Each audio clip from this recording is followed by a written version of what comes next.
Сначала послушайте рассказ без перевода. Рассказ будет звучать медленно. Постарайтесь понять общий смысл и уловить знакомые слова. Дальше рассказ будет повторен с переводом. В описании вы можете найти и ознакомиться с инструкциями, которые вам помогут добиться эффективных и быстрых результатов. Успехов в изучении латышского языка! Mans mīļākais hobijs ir salikt Rubika kubu. Mani sauc Edgars, man ir 15 gadi, es mācos skolā. Mans mīļākais hobijs ir salikt Rubika kubu. Pirms dažiem gadiem es atradu Rubika kubu pie sava vecākā brāļa. Es jautāju viņam, kas tas ir? Viņš man parādīja vienkāršu algoritmu.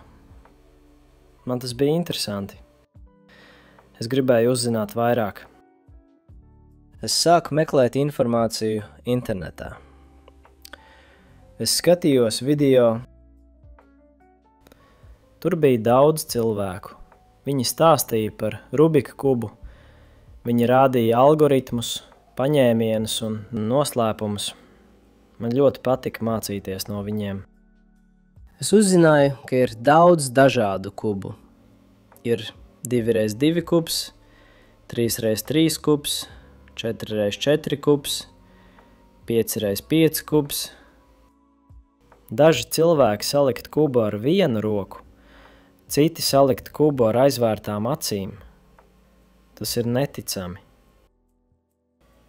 Es sāku trenēties katru dienu. Sākumā man bija grūti.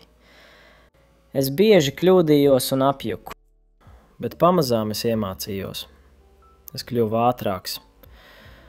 Man patika, ka katru dienu es redzu progresu. Pirms gada es piedalījos savās pirmajās sacensībās.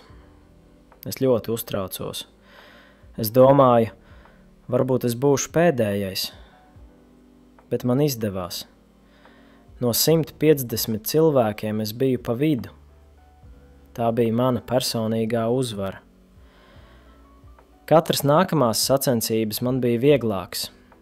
Es ieguvu vairāk pieredzes, es uzlaboju savu laiku un prasmes. Es sapratu, ka man patīk ne tikai salikt kubu, bet arī būt kopā ar citiem cilvēkiem. Sacensībās ir īpaša atmosfēra. Tur visi saprot manu hobiju. Es satiku daudz draugu. Mēs runājam par kubiem, par algoritmiem un par jaunām metodēm. Tas mani motivē mācīties vēl vairāk.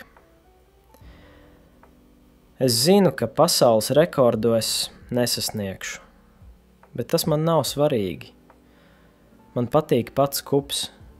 Man patīk to trenēties, salikt ātrāk un labāk. Es priecājos, kad redzu savu progresu. Sacensības ir interesants, bet mans hobijs ir pats Rubika kubs. Mani vecāki arī priecājas par manu hobiju. Viņi saka, galvenais, ka tu dari to ar sirdi. Tas man padara laimīgu. Un tev? Vai tu esi mēģinājis salikt Rubika kubu? Tas ir ļoti interesants un aizraujošs hobijs.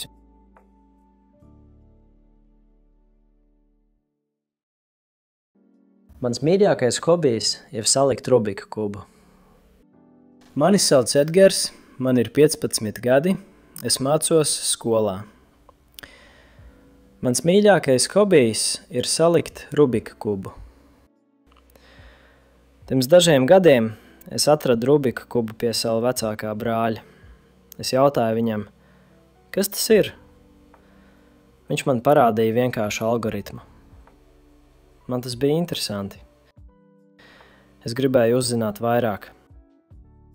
Es sāku meklēt informāciju internetā. Es skatījos video. Tur bija daudz cilvēku. Viņi stāstīja par Rubika kubu. Viņi rādīja algoritmus, paņēmienus un noslēpumus. Man ļoti patika mācīties no viņiem. Es uzzināju, ka ir daudz dažādu kubu. Ir 2x2 kubs, 3x3 kubs, 4x4 kubs, 5x5 kubs. Daži cilvēki salikt kubu ar vienu roku, citi salikt kubu ar aizvērtām acīm. Tas ir neticami. Es sāku trenēties katru dienu. Sākumā man bija grūti. Es bieži kļūdījos un apjuku, bet pamazām es iemācījos. Es kļuvu ātrāks. Man patika, ka katru dienu es redzu progresu. Pirms gada es piedalījos savās pirmajās sacensībās. Es ļoti uztraucos. Es domāju, varbūt es būšu pēdējais, bet man izdevās.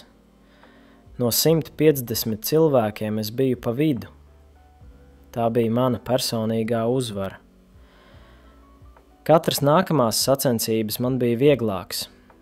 Es ieguvu vairāk pieredzes, es uzlaboju savu laiku un prasmes. Es sapratu, ka man patīk ne tikai salikt kubu, bet arī būt kopā ar citiem cilvēkiem. Sacensībās ir īpaša atmosfēra. Tur visi saprot manu hobiju. Es satiku daudz draugu.